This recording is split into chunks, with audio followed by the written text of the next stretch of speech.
오늘 말씀은 골로새서 이제 4장으로 넘어오면서 계속 기도라는 제목으로 오늘 기도에 대한 본문의 말씀을 보기 원합니다. 이제 골로새서가 얼마 남지 않았습니다. 한두 번 정도면, 한 두 번 정도면 맞춰질 것 같은데, 이게 하나님의 말씀을 이게 한 권 한 권 이제 깊이 본다는 것은 참 감사한 일입니다. 물론 혼자 이렇게 성경을 읽을 수도 있지만 우리가 깊이 묵상하고 이렇게 한 권씩 떼 간다는 것은 귀하고 세상 어떤 일보다도 명예로운 일인 줄 믿습니다. 그래서 끝까지 한 권의 말씀을 잘 보시고 예배하시기를 바랍니다. 이제 저번 주 말씀으로부터 4장으로 넘어오는 말씀은 가정 관계와 더불어서 사회적 종과 상전에 대한 이야기를 했는데, 오늘 그 종의 입장에서 저번 주에 받고 넘어오면서 상전들에게 전하는, 그러니까 주인들에게 전하는 메시지로 시작을 합니다. 그러고 나서 바로 이제 기도의 본문으로 들어오는데, 이제 4장의 1절이 문단이 위로 붙는데 4장으로 포함된 것이 좀 특이합니다. 오늘 읽어가면서 밝혀갈 텐데, 당시 이제 이 종과 상전의 관계는 오늘날은 이제 주인과 종의 관계, 뭐 노예 관계가 성립되진 않지만 오늘날에도 분명히 사회적 계급이나 또 이런 관계들이 있기 마련이죠. 사회나 또 밖에서 또 회사에서도 이런 직급의 관계들도 비유가 될 수 있습니다. 그래서 저번 주에 그 관계를 보면서 이제 오늘 1절로 넘어오는데, 한번 1절을 다시 읽어볼까요? 같이요, 시작. 상전들아, 너와 공평을 종들에게 베풀지니 너희에게도 하늘에 상전이 계심을 알지어다. 아주 중요한 핵심 본문, 따로 떼어서 볼 정도로 굉장히 중요한데, 이 당시 시대에는 이제 노예와 주인의 관계가 매우 자연스러운 고대 시대였습니다. 그런데 당시에 노예를 바라볼 때 갖고 있던 사회적 인식이 있었고, 오늘 그런데 여기서 사도 바울이 생각한 말씀은 그런 사회적인 시선에 근거한 노예에 대한 시각이 아니라 성경적으로 노예와 종의 관계를 주인의 관계를 어떻게 볼 것인가. 그러니까 세상의 개념과 이 성경적 개념에 이 간극이 있는 것이죠. 그것을 오늘 사도 바울이 밝혀주고 있는데, 주인들에게, 상전들에게 뭐라고 합니까? 의와 공평을 종들에게 베풀어라, 이렇게 권면하고 있습니다.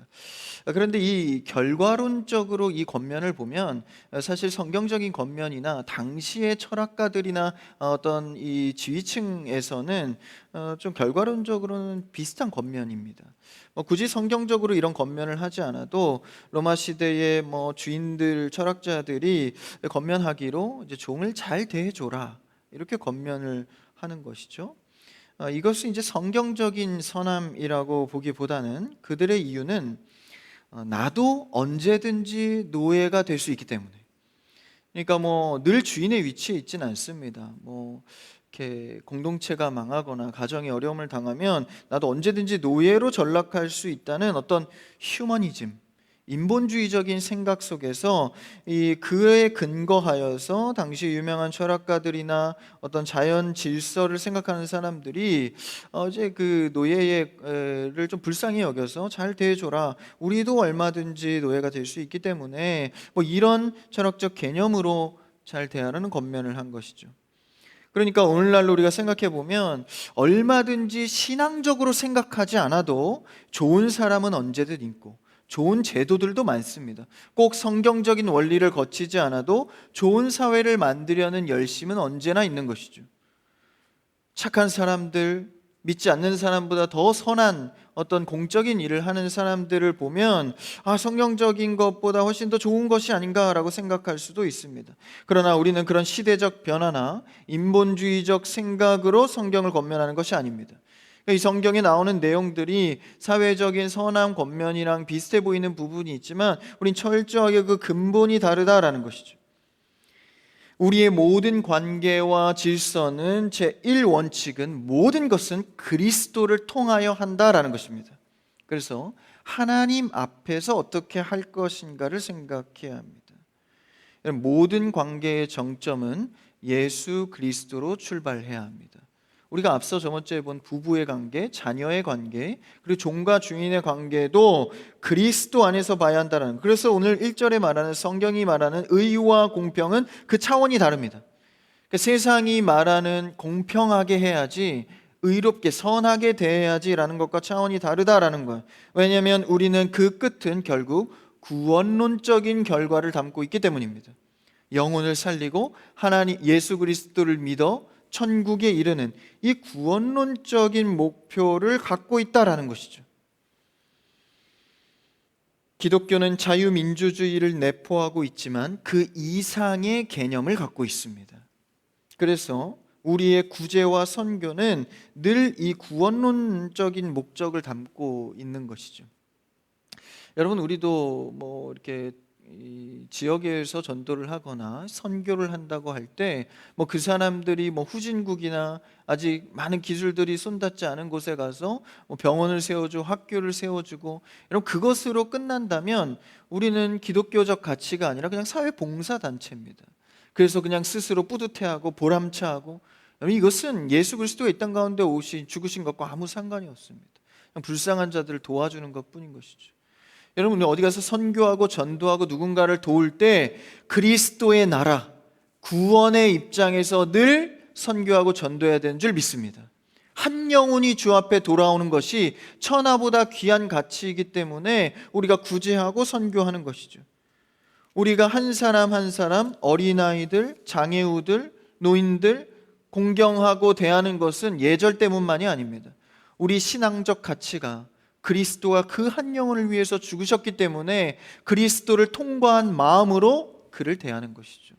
이게 차원이 다른 것입니다. 그리스도를 통한 의와 공평 가운데 서 있는 자들은 이 성경의 권면을 따르는 것이죠. 골로새서 3장 1절, 우리가 앞서 몇 주 전에 본 내용인데 한번 3장 1절을 읽어볼까요? 안 되면 말씀으로 한번 봅시다. 바로 앞에 있으니까 시작. 그러므로 너희가 그리스도와 함께 다시 살리심을 받았으면 위의 것을 찾으라. 거기는 그리스도께서 하나님 우편에 앉아 계시느니라. 우리가 앞서 본 말씀에서 그리스도와 함께 죽고 살리심을 받았다. 그래서 위의 것을 보는 자들인데, 살리심을 받았다면, 새로운 피조물이 됐다면 위의 것을 바라면서 살아라. 그래서 우리는 진정한 보좌에 계신 상전이 계시다는 것을 새롭게 인식하는 것이죠. 그러니까 우리가 타인을 귀하게 대하는 이유는, 긍휼히 대하는 것은 그 사람 안에 무너진 하나님의 형상이 있고 이를 회복해야 한다는 관점을 갖고 있기 때문입니다. 내가 새 피조물이 되었고 나의 주인은 세상에 어떤 나보다 지위 높은 사람보다도 그 위에 계신 진정한 상전인 그리스도가 있기 때문에 그를 바라보고 사는 삶은 그 안에 무너졌던 영혼들을 회복하는 관점으로 대하는 것이죠. 우리 모두 위에 있는 하늘의 상전 그리스도가 있기 때문에 그 주인 되신 그리스도를 바라면서 상전과 종의 관계를 이해하는 것이죠. 하나님께서 우리를 위해서 그리스도를 보내시고 우리의 상전 되신 그리스도가 우리를 위해 죽으셨으니 그 상전 그리스도를 바라볼 때 어떠한 관계 속에서도 함부로 대할 수 없는 것이죠. 주님이 나한테 했듯. 주님이 우리를 그렇게 대하지 않았다면 죄의 항목들을 다 계수해서 즉결 심판을 받아야 합니다.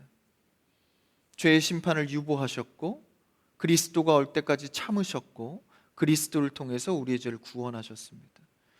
그런 은혜를 받은 우리가 어찌 하나님의 형상을 회복해야 할 영혼들을 함부로 대할 수 있냐라는 것이죠.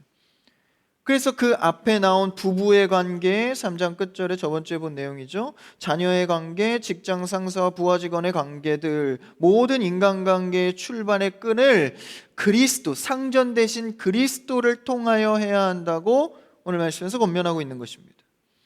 여러분, 우리의 삶의 모든 상황의 머리 대신 그리스도를 날마다 인식하는 여러분 되기를 축복합니다. 그래서 우리는 비로소 그리스도를 통하여서 사람 앞에서 겸손할 수 있고 진정한 의와 공평을 실천할 수 있는 것입니다. 그래서 우리의 모든 구제와 선한 일들은 그리스도의 복음을 위하여서, 한 영혼이 그리스도 앞에 세워지는 것, 그 꿈을 갖고 대하는 것이죠. 그렇게 나아가서 이제 다음 단락인 2절로 넘어가게 되는데 갑자기 이제 기도의 장면이 등장합니다. 좀 어울리는 듯 않는 듯 보이지만 이제 1절에 이 앞에 모든 관계들을 걸쳐서 이제 1절이 4장에 이제 종속돼 있죠. 그러면서 기도로 넘어가는 것은 끝이 아니라 이 관계들은 2절로 이어져서 넘어온다는 것을 시사하고 있는 것입니다. 그러니까 기도는 새로 거듭난 자들이 모든 관계에 앞세워야 할 첫 번째 태도다라는 것입니다. 가정의 관계, 사회의 모든 관계들 앞에서 거듭난 자라면 그 관계를 놓고 기도의 태도를 가져야 한다라는 것이죠. 아니, 새로 거듭난 자들의 책임이다라고 말할 수 있습니다. 그러니까 기도는 그만큼 모든 원리의 첫 발걸음이 된다라는 것이죠. 그러면서 2절에 기도의 겉면을 이렇게 합니다. 한번 읽어볼까요? 2절 시작. 기도를 계속하고 기도에 감사함으로 깨어 있으라. 오늘 찬양에서도 이 계속 기도하자는 고백을 했는데 바울은 기도를 계속하고 기도에 감사함으로 깨어 있어라라고 두 가지 겉면을 하고 있습니다. 기도는 구원받은 성도들이라면 마땅히 해야 될 책임이자 의무입니다. 여기서 계속하라라는 기도는 이제 규칙적으로 성실하게 하는 기도를 말합니다. 여러분, 기도는 하나님 앞에 성실하게 행해야 되는 영역입니다. 그러니까 우리가 흔히 기도를 할 때 좀 급한 기도들이 많죠. 그래서 중보기도왕에도 이렇게 급한 기도 제목이 많이 올라올 때 이제 이 긴급 기도를 하죠. 그것도 참 힘이 있습니다. 근데 우리가 기본적인 기도는요, 우리가 매일 시간을 떼어서 규칙적으로 하는 성실한 기도입니다. 그들을 사랑하는 목양적 마음이 사도 바울에게 있었기 때문에 이 사랑하는 관점에 있어서 이 기도를 지속하고 꾸준히 해야 한다라는 것이죠. 여러분, 사랑을 하게 되면 꾸준하게 됩니다. 굉장히 성실하게 되죠. 주님께서 우리에게 하셨듯 우리도 주를 향한 기도의 고백이 성실해야 한다라는 것입니다. 그래서 우리가 기도를 꾸준히 할 수 있는 동력은요, 우리를 향하신 하나님의 성실하심이 있기 때문입니다. 하나님의 성실하심 앞에, 날마다 우리를 지켜보시는 그 시선 앞에 우리는 기도를 쉬면 안 되는 것이죠. 여러분, 기도를 쉬지 않는 여러분 되기를 축복합니다. 하나님의 성실이 어떠합니까? 예레미야 애가 3장 22절과 23절에 보면 이렇게 고백합니다. 예레미야 애가 말씀을 같이 한번 읽어볼까요? 시작. 여호와의 인자와 긍휼이 무궁하심으로 우리가 진멸되지 아니함이니이다. 넘겨주세요. 시작. 이것들이 아침마다 새로우니 주의 성실하심이 크시도소이다. 주의 자비와 긍휼이 아침마다 새롭다. 그러니까 하나님이 우리를 향한 날마다의 이 성실하심은요, 새 은혜가 있다라는 거예요. 날마다 우리를 향하여서 성실하게 새롭게 부어주시고, 그렇죠? 우리를 향해 날마다 설렌다는 거예요. 여러분, 사랑을 하는데 이제 시간이 지나면 사랑이 어떻게, 인간관계에서 사랑을 보면 이 시간이 지나면 좀 시든다기보다는 표현 방식이 좀 달라집니다.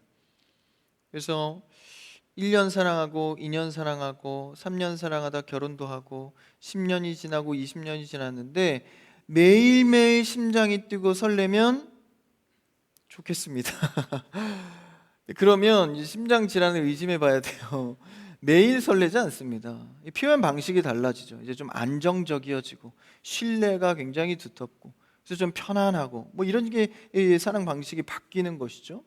그런데요, 인간관계에서는 좀 그런 일들이 발생하곤 하는데 하나님은 우리를 향해 날마다 새롭대요. 날마다 우리를 향한 사랑이 설렘으로 넘친다라는 거예요. 야, 그게 참 어떤 사랑일까? 날마다 설레는 사랑을 우리를 바라보는 사랑으로 보신다라는 거예요. 그러니까 우리가 기도하는 자리로 나아갈 때 지치지 않을 수 있는 이유는 하나님께서는 우리를 향한 사랑이 단 한 번도 지친 적이 없기 때문입니다. 늘 준비 상태. 내가 오늘 이 아침 새 해가 밝아오면서 너에게 무엇을 줄까 고민하고 준비하시면서 설레하신다라는 거예요. 그런데 우리는 구하지도 않고 기도하지도 않고 주님께 묻지도 않는다면 하나님 마음이 얼마나 속상하실까. 그럼에도 다음날 아침이 밝아오면 하나님은 또 설레하신대요. 이게 웬 은혜입니까? 우리가 무엇이 간데 이런 은혜를 누리고 있나요? 하나님은 우리를 그렇게 기도의 열심 가운데 놓지 않는다라는 것이죠. 여러분, 지치지 않는 사랑, 하나님의 사랑 앞에 계속 기도하는 여러분 되기를 축복합니다. 공급되는 이 사랑 앞에, 나는 하나님의 이 사랑 앞에 무엇을 구할까? 주님, 나에게 무엇을 원하시나요? 오늘 하루 내가 주님 앞에 무엇을 해야 할까요? 하나님은 늘 우리를 위해 대기하고 계십니다. 마치 기도할 것을 기다리시는 분처럼, 기도하면 내가 듣겠다. 그렇죠? 예수님도 제자들을 향해서 깨어 기도하라, 기도하라 말씀하시잖아요. 하나님은 5분 대기조 같아요. 군대에 가면 이 5분 대기조라는 이 그룹이 있습니다. 그들은요, 이 전투복을 안 벗어요. 그래서 잘 때도 전투화 끈만 살짝 풀고 신발을 신고 잡니다. 그래서 방송으로 이제 비상 상황이 울리면 그대로 그냥 나와서 바로 출동 준비를 해서, 그래서 전쟁이나 어떤 위급 상황에서 제일 1차로 수습하는 일을 합니다. 그래서 언제든 방송에 귀를 기울이고 있어야 해요. 그래서 그 장면을 보면 굉장히 긴장 상태인데 그 장면이 떠올랐습니다. 하나님께서 우리를 향하신 마음, 그 전심, 전력으로 다하는 그 마음이 그러한 것 같아요. 기도만 하면 즉각 듣고 하나님의 방법으로 응답하시려고. 여러분, 기도는 하나님 앞에, 그 뜨거운 사랑을 부어주시는 하나님 앞에 나도 함께 드리는 사랑의 고백입니다. 주님, 나 사랑하시죠? 저도 그 사랑의 마음으로 주님께 기도합니다. 나의 이야기를 하는 것이죠. 그 관계 속에서 이제 우리는 새 힘을 얻게 됩니다. 그래서 여러분, 권면합니다. 우리는 꾸준히 성실히 계속 기도해야 되는 줄 믿습니다. 누구의 마음처럼요? 하나님의 성실하신 마음처럼입니다. 그래서 결국 나아가서 이 기도를 계속하고 기도의 감사함으로 깨어 있어라라고 말하고 있습니다. 그러니까 여기서 깨어 있어라라고 하는 것은 하나님께서 원하시는 기도를 분별해서 드리라라는 것이죠. 그러니까 여러분, 진짜 기도의 응답은요, 하나님과 마음이 합하여져야 합니다. 그러니까 내가 원하는 것만 이루어지는 것은 그냥 이 소원을 이루는 것이고, 여러분, 기도는 단순히 내 소원만 이루고자 하는 방식이 아닙니다. 이룰 수 없고 깨달을 수 없고 이해할 수 없는 하나님의 원대하신 그 큰 계획을 나의 작은 기도를 통해서 깨달아가는 것이죠. 처음에는 내 니즈, 내 필요를 위해서 기도했지만 점점점 이제 주파수를 맞춰가는 거예요. 하나님의 마음이 이게 아닌가? 이걸 또 원하시네. 계속 맞춰가는 것이 이 기도의 능력입니다. 하나님과 마음이 합하여져서 결국 하나님의 뜻을 알게 되는 응답. 그러니까 우리는 성숙한 기도, 깨어있는 기도를 하기 위해서 나의 필요를 구하는 것에서 한 걸음 더 나아가서 하나님의 필요를 만나게 되는 진짜 응답이 있기를 축복합니다. 물론 현실적인 나의 필요의 기도도 많이 해야 됩니다. 무엇이든지 구하십시오. 하나님이 응답하시고 다 조정해 주시니까 일단 구하십시오. 그런데 우리가 중요한 목적성을 잊지 말아야 합니다. 나의 기도를 통해서 하나님의 필요가 채워지는 것. 이 기도들이 결국 향하는 것은 하나님께서 원하시는 것들이 보여지고 깨달아지는 것이죠. 이 대표적인 예가 바로 한나의 기도입니다. 한나는 당시에 이제 자녀를 낳지 못해서 굉장히 이 저주받은 여인, 그리고 이 괄시를 당하면서 나날을 살아가고 있었죠. 그래서 한날은 하나님께 막 토로하고 울며 기도합니다. 자식이 없는 고통 때문에 이 기도를 시작한 것이죠. 그러면서 그 기도하는 중에 하나님의 심정과 통하게 되는 응답을 받게 됩니다. 그래서 이 시대에 하나님의 말씀을 전할 사람이 없어서 아파하시는 하나님의 눈물을 보게 되죠. 결국 한나는 자신의 결핍을 채우기 위한 기도를 통하여서 그 자식을 갖게 되고 그 아들을 주시면 하나님께 머리에 삭도를 대지 않고, 그러니까 제사장으로서 하나님의 필요를 위해서 드리겠습니다. 그러니까 처음에는 사회에서 그리고 좀 인정받고자 하는 내 필요를 위한 기도를 했는데 갑자기 하나님의 심정이 통하면서 눈을 뜬 거예요. 이게 내 자녀 한 사람 얻는 게 중요한 게 아니라 이를 통하여서 이 당 시대에 말씀을 전할 자가 없으니 내가 이 사무엘 아들을 들여서 하나님의 뜻을 이루겠습니다. 그래서 결국 사무엘이 하나님께 드려지고 하나님의 뜻을 바로 전하는 자로서 하나님의 꿈이 이루어져 가게 되죠. 우리도 마찬가지입니다. 개인적인 고난과 아픔을 가지고 기도의 자리에 나아가십시오. 그러나 결국 그 끝은 하나님의 원대하신 계획과 나보다 나를 더 잘하시는 주님의 응답이 있게 될 줄 믿습니다. 시대와 교회를 향한 하나님의 뜻을 깨달아가는 것, 이것이 기도 응답의 사실 정점입니다. 하나님의 필요. 그래서 우리는 오늘 이 밤 기도할 때 주님, 나에게 무엇을 원하십니까? 제가 무엇을 하기를 원하십니까? 이 고통과 어려운 상황 가운데에 하나님의 역전 응답은 무엇입니까? 그래서 우리는 모든 관계들 속에서, 우리가 3장 끝에서 본 모든 관계들 속에서 그리스도 안에서 주님의 필요가 어떤 것인지를 발견해 가는 관계가 되어야 하는 것이죠. 그래서 여러분, 가정의 관계 안에서도요, 하나님이 우리 가정을 통해서 무엇을 원하실까? 내가 자녀를 양육하는 것을 통해서 하나님께서 정말 원하시는 뜻이 무엇일까? 이게 발견해 가야 합니다. 정말 하나님이 원하시는 꿈을 가정 내에서, 관계 안에서 같이 꿔가는 것이죠. 그리고 마지막으로 어떤 기도에 대한 이야기를 합니까? 3절을 한번 읽어볼까요? 그 다음 절 3절, 본문 3절 시작. 또한 우리를 위하여 기도하되 하나님이 전도할 문을 우리에게 열어주사 그리스도의 비밀을 말하게 하시기를 구하라. 내가 이 일 때문에 매임을 당하였노라. 아멘. 지금 사도 바울은요, 중보 기도를 부탁하고 있습니다. 여러분, 중보 기도는 기도의 특권이자 사역의 핵심입니다. 보통 이제 우리 교단에서 중보하니까 이제 중보자는 예수 그리스도 한 분인데 이 단어를 뭐 이렇게 쓰는 것을 조심하자 뭐 이랬는데, 사실 우리가 전통적으로 중보 기도하면 이제 상대를 위해서 하는 기도로 인식하고 있기 때문에 뭐 단어를 그렇게 쓰더라도 우리가 이해를 잘 하기 때문에 뭐 괜찮으리라 봅니다. 그래서 뭐 도고의 기도라고 말하는데 뭐 이제 우리는 중보의 기도로 쓰는 것이 더 이렇게 잘 이해되기 쉽습니다. 어쨌든 바울은 성도들에게 자신을 위한 기도를 해달라고 부탁을 하고 있습니다. 그러면서 전도의 문이 열리기 위해서, 내가 사역 잘하고 말씀 잘 전하기 위해서 나를 위해 기도해 줘라. 여러분, 중보 기도는요, 우리가 기도하는 자들의 특권 중의 특권입니다.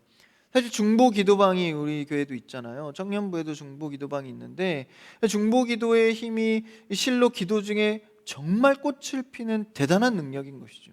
우리 교회도 참 중보 기도의 능력을 많이 이제 체험했잖아요.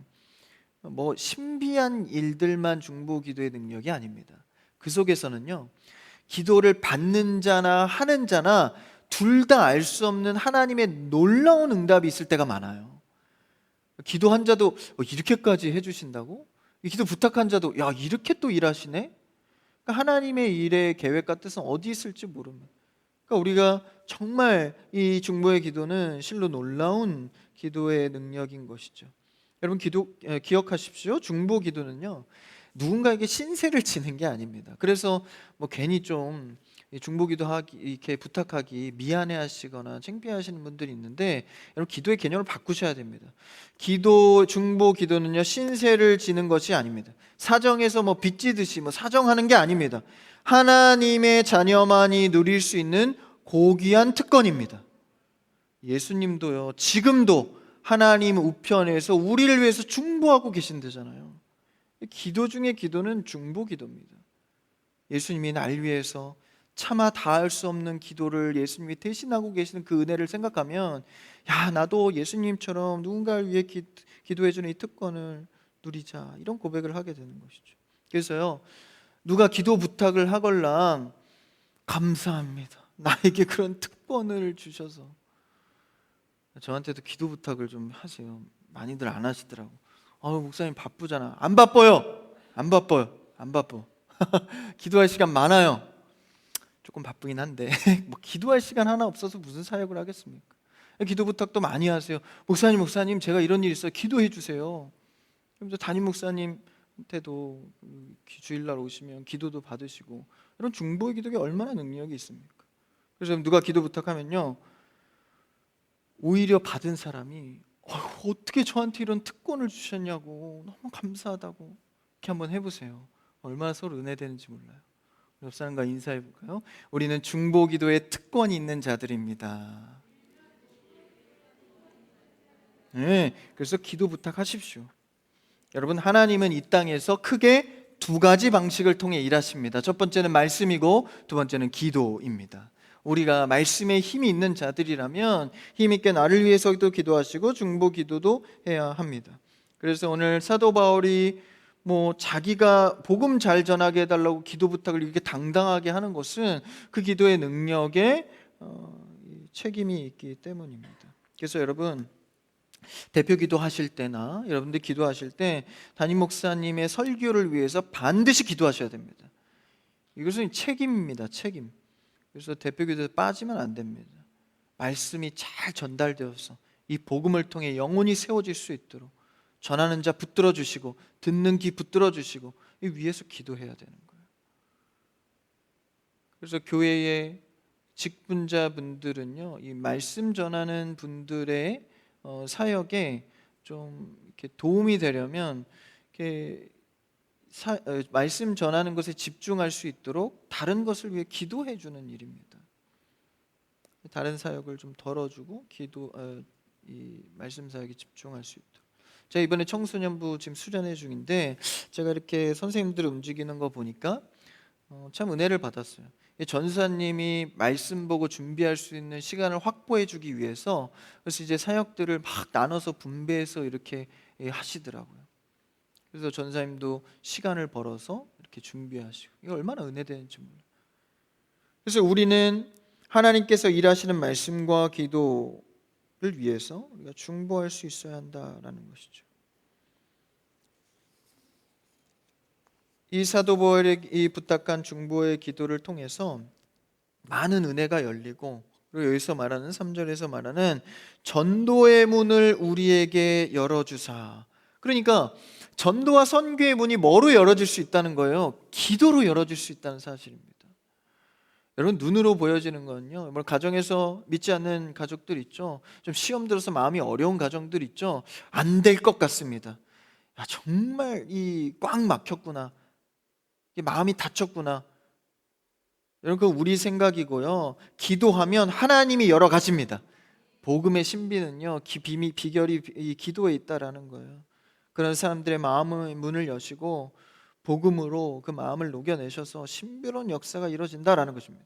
믿음으로 기도하십시오. 가정이 돌아오게 될 줄 믿습니다. 자녀들이 돌아오게 될 줄 믿습니다. 기도의 끝만 놓지 않아도 큰 사역입니다. 그래서 계속 기도하라는 거예요. 그리스도의 몸된 지체로서 고난받는 이 교회와 복음이 필요한 곳을 위해서 우리는 기도로 날마다 동참해야 됩니다. 가정이 어렵다면 기도로 동참하시고, 교회 어려움 당했다면 기도로 동참하시고. 그래서 우리는 이 자녀들을 위해서도요, 지금 수련하고 있지만 우리 기도해야 됩니다. 교회 다닌다고 안심하지 마세요, 여러분. 그래서 교회 예배만 드린다고 보장되는 것은 아닙니다. 우리가 그들을 위해서 기도해 줘야 됩니다. 그들의 신앙을 위해서, 어린 자녀들을 위해서.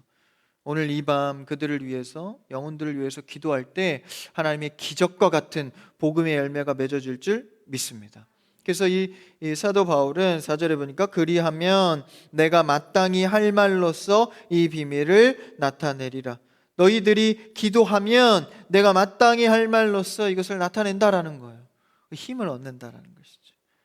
가장 큰 성도 간에 또 이렇게 직분자 간의 힘이 무엇입니까? 서로 기도해 주는 건 아닙니까? 오늘 제가 참 은혜가 되어서 오늘 한 부부가 이제 저한테 기도 요청을 해왔는데, 이제 급해서 응급실을 갔는데 이제 의사도 뭐 없고 이렇게 막 30시간 이렇게 기다려야 된대요. 뭐 요새 응급실이 아닙니다. 그래서 뭐 거의 이제 외국이랑 닮아가는 것 같아요. 뭐 죽지 않을 정도면 무조건 기다리게 하는. 아프지 맙시다. 그래서 응급한 일 생기지 않도록 기도 많이 하시고, 그래서 갔는데 30시간이나 기다려야 되고 참 이게 어려운 상황이었는데, 그래서 돌아가야 되나 하고 돌아가려는데 밥 먹고 이쑤시며 돌아오는 의사가 마주해서 그냥 아는 척을 하면서 그냥 진료를 봐줬다는 거예요. 그래서 답장이 오기로 목사님 감사합니다. 기도의 은혜가 참 큽니다. 이러면서 은혜를 나눴는데, 참 뭐 그런 일이 생길 줄 알았겠습니까? 여러분, 기도하는 자들의 이 은혜는요, 언제 어떻게 될지 모르는 거예요. 그러니까 여러분, 내 생각대로 기도하지 마시고 제목이 떨어지면 그냥 그대로 기도하십시오. 하나님이 일하실 줄 믿습니다. 오늘 이 밤에도 여러 가지 기도 제목과 여러분 마음의 기도 제목들이 있을 텐데, 여러분 하나님 앞에 지치지 마시고 계속 기도할 수 있는 여러분 되기를 바랍니다. 날마다 우리를 향해 아침마다 새로운 하나님의 은혜를 본다면 어떻게 기도하지 않을 수 있겠습니까? 모든 관계의 주인 되신 주님 앞에 기도를 멈추지 마시고 성실하게 계속 기도하는 이 밤, 그리고 여러분의 삶이 되기를 주님의 이름으로 축원합니다.